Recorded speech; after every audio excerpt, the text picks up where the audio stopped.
ไปพี่น้องมาสิลงยามโต่งรอบเด็กกันเนาะเพราะว่าน้ำฮาเป่งไว้เองเว้นนี่ยามกลางคืนปลาดุกมันลงเด้เขาทำบุลงไปยามไปเอานี่เขาหลักเนาะสบายดีเด้อพี่น้องสบายดีบ่สุขสุขคนเนาะพบพ่อกับทีมงานเฮาคือเก่าพี่น้องคู่แฝดทีมงานทำดำ ถือเล็กแล้วลงไปพร้อมเนาะสิไปซักเอาปลาอยู่บนนั้นน้ำหน้าที่เขาปิงนะครับน้องน้ำสั่งบางทีมันบกลงแห้งก็แทงเอาเนาะ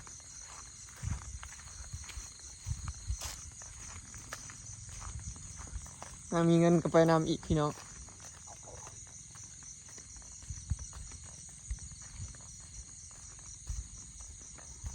เดี๋ยวรอรุ่นว่าสิมานบ่พี่น้องรอบเด็กเนาะส่วนลายปลาดุกมันก็ลงแต่ยามกลางคืน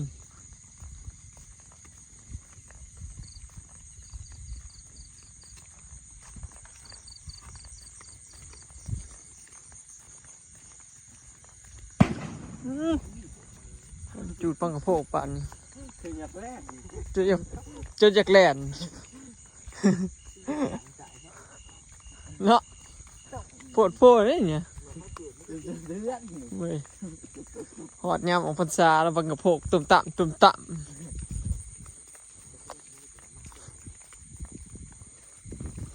สิมานบอกพี่น้องรอรุ่นเนาะมากับทีมงานเขานี่คือสิมานอยู่ดอก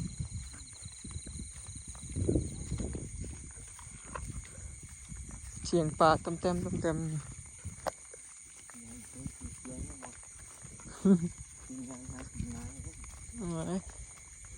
เรื่องซักปลานี่ต้องให้พี่มือซีมอนพี่น้องซีมอนซักแม่นวันเอาอีลีไปซักกับมือถือ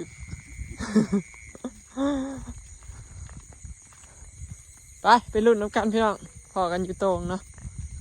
ปลาต้มเตียมทีนี้มันลงมันกำลังนำสีแหงเบิดพี่น้องให้มาปลาเค็งนะเห็นบ่ปลาเค็ง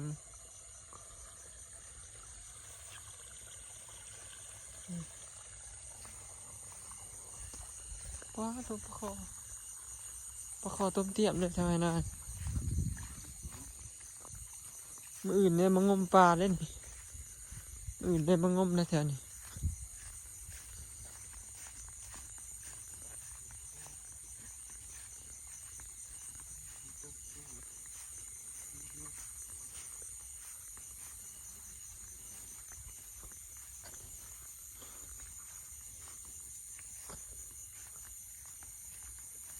ติดเลยพี่น้อง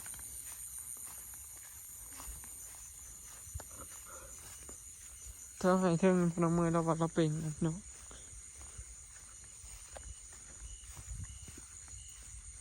น้ำกำลังสิบกได้ขนาด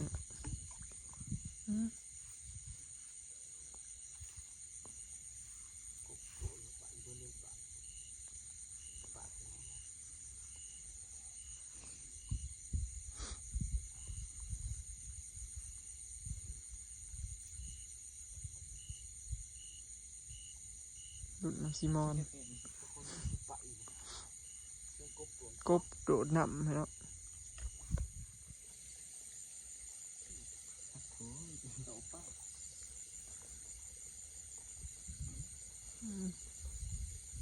นี่ซักเขาคือบ่ได้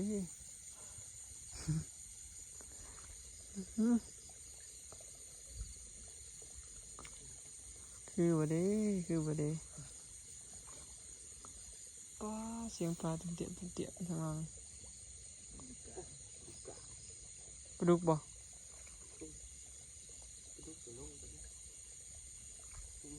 ลมเย็นหนาวพี่น้องลมแห้งเหมือนนี้เนาะใส่สีเบิร์ดฝนแล้วมาจาก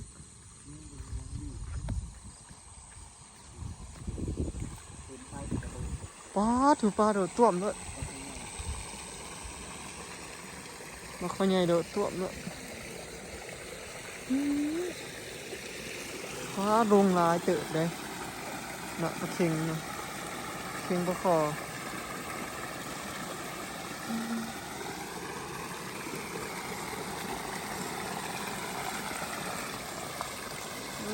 ปลาเค็งใหญ่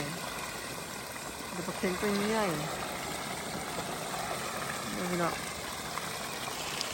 ปลาเค็ง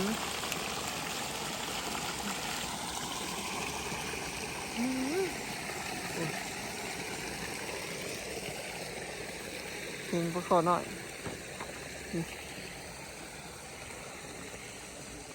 หน่อยยังย่ำครับนี่ปลากำลังลงเห็นบ่พี่น้องป๊อดปลาคอปักใหญ่นี่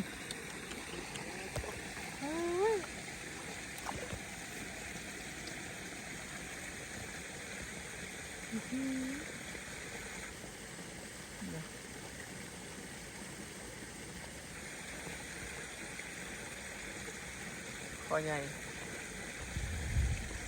เนี่ยเดี๋ยวท่วมแล้วขายามพี่น้องจักหน่อยคอใหญ่แล้วคอยจะเอาเมื่อต้มสม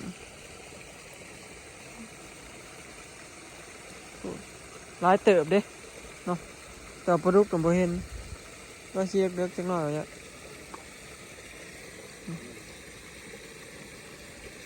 จักหน่อยสิยามนะโอ้ยเดี๋ยวคอใหญ่ป๊อดโถป๊อดโถมันโดดออกแต่ตรงบ่ เสียงดังต้าเมล็ดทั่วหน้าลงไป ป๊อดโถเอาทางมาใช่มานี่ซิมอนตัวนี้มอบให้ซิมอนไปเลยเอามือปีงทาเกลือโอ้ธรรมดาซิมอนเยี่ยมเลยเยี่ยมเลย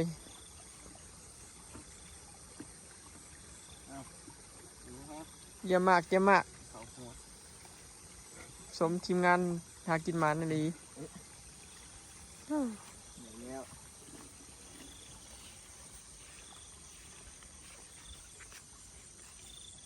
มันบืนขึ้นมาเนาะจะว่าปลาดุกมีไว้ด้วยครับปลาดุกตัวนั้นนะเขาบ่ได้มันมือนะ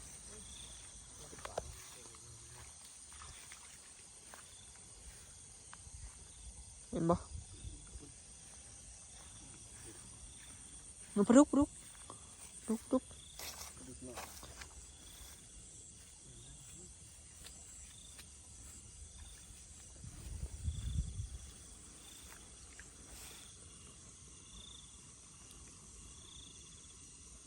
เห็นบ่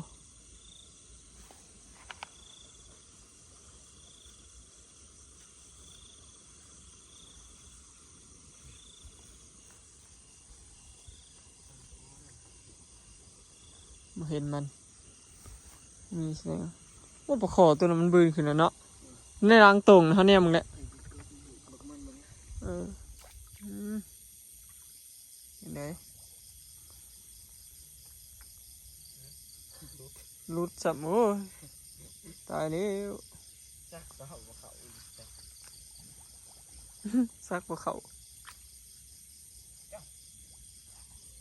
ได้สับสักเดี๋ยวปลาเข่งเหม็นเกินมันมีแต่ปลาเข่งพี่น้องชวนลายปลาดุกบ่เคยเห็นเลยไหมมันเบิดหรือบ่สงสัยปลาดุกสงสัยมันลงเบิดแล้ว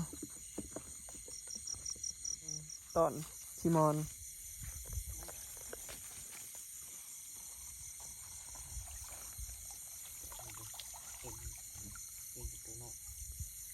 ได้ยังปลาเข่งปลามันก็ตายคือหวานนะเนาะ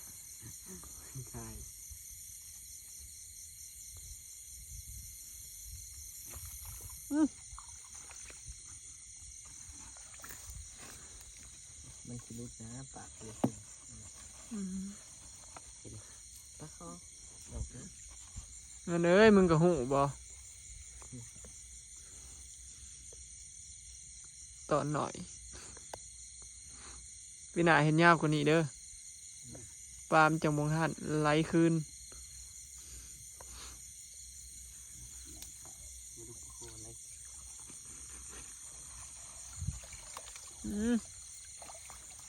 ตัวนี้เด้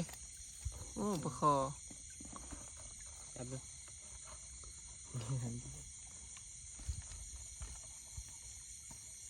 ปลาคอ2 ตัว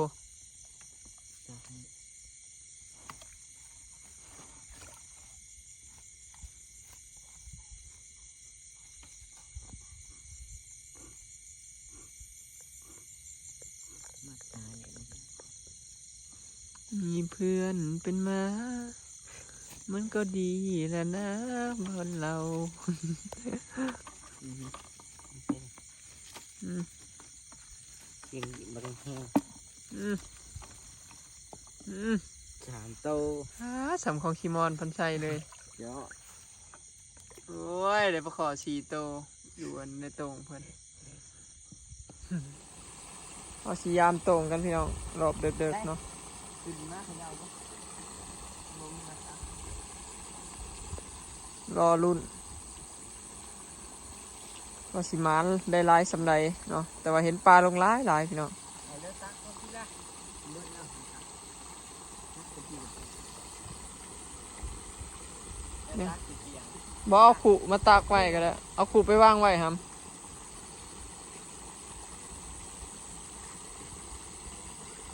ตองตักกะมุน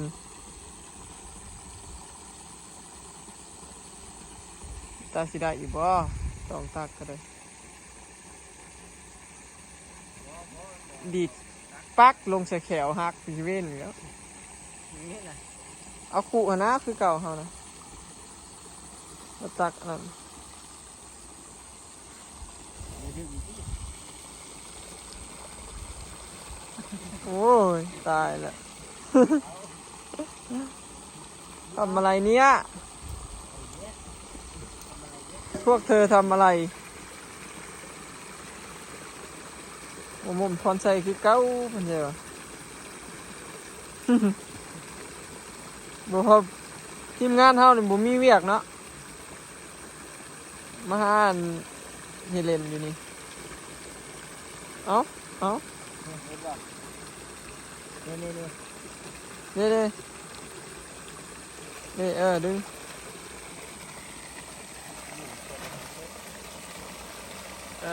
หันละ ไม่ใช่ระบบขยาย ไปใหญ่ออกแล้วไปจัก มันอยู่เขาเองนะเขาเต้นขึ้นเหรอว่านี่ มันบ่ไปใส่ดอก เรื่องอะไร มันจะเป็นอาหารแรงเขาหั่นแหละ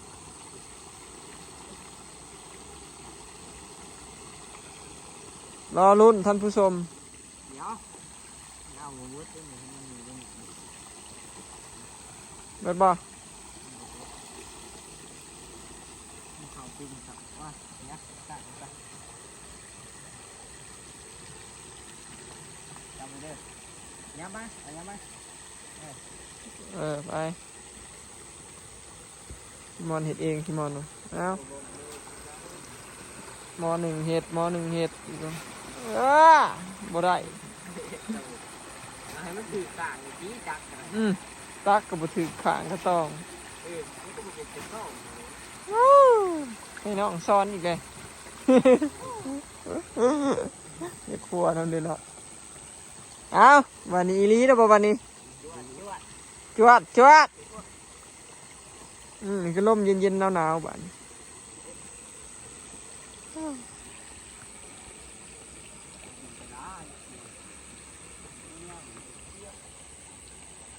ไปพี่น้อง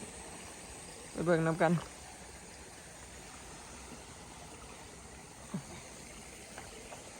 เอามาข้างไว้นั่นละเบิ่งปลาของเฮาเบิ่งน้องบ้านโอ้ยตัวมแต้มตัวมต่ำปลาคอใหญ่เห็นแล้ว ลงมาลงมาลงไปลง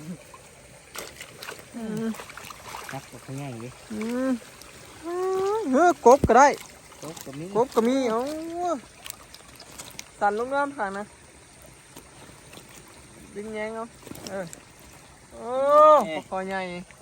มันแห้งเดี๋ยวหดปุ๊บ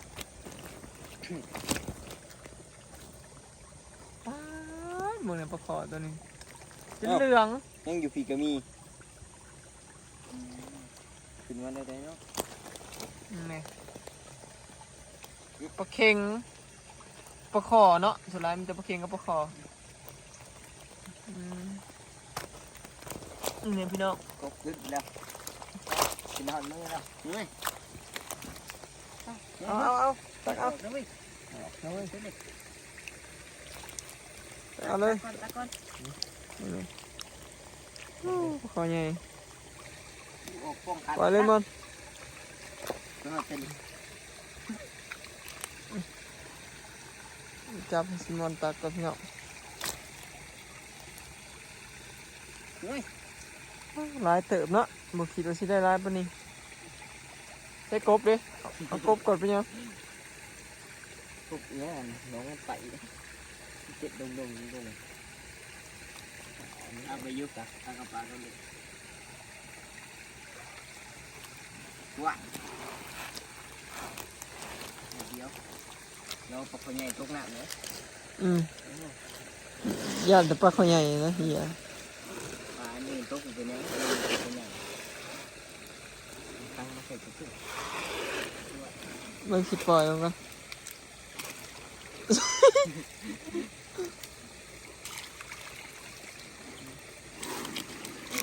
โอ้ย เอาเห็นเป็นตองนั่นแหละเอาอีกโอเคเยี่ยมกบได้ซะเด้อนักเอาบ่ได้ยามโต่งได้ฮอดกบโอ้ยความมานน่ะบ่ให้เว้านี่กบตัวบักใหญ่ ทีมงานฮักทีมงาน เป็นธรรมดาอยู่แล้ว อันนี้คือผลงานของเรานะจ๊ะ คืนนี้ได้ปลาคอใหญ่ได้ต้มสมเอาเท่เดี๋ยวออกจนเหลืองเนาะโอ้ยปลาคอตัวนี้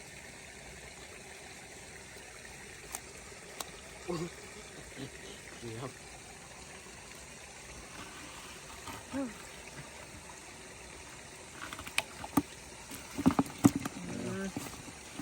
คนใหญ่ไปแล้ว ไปแล้วปะเข็ง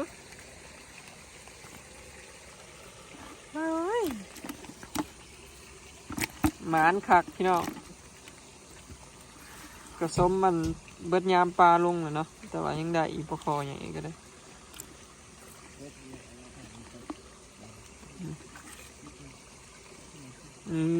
ผลงานของเราคืนนี้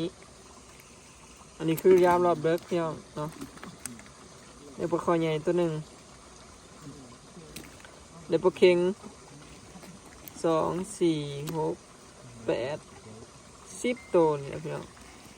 10ตัวเนาะปลาคอหา6ตัวเนาะ7ตัวทั้งตัวใหญ่นี่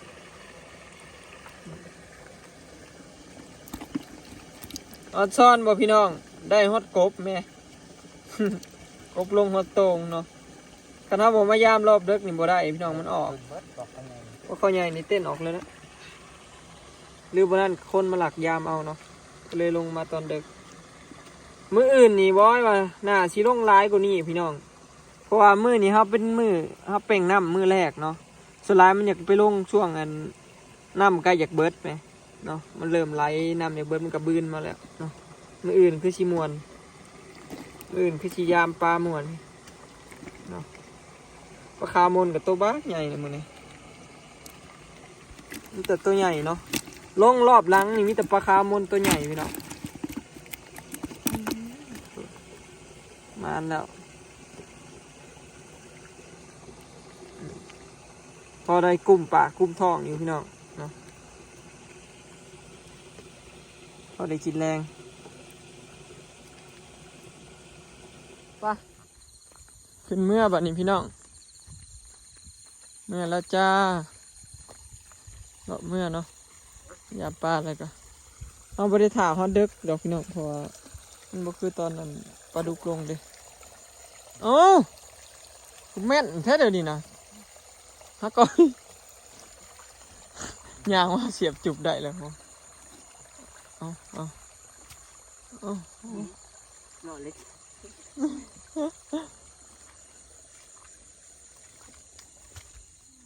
ดังแซก เรียบร้อยหมอ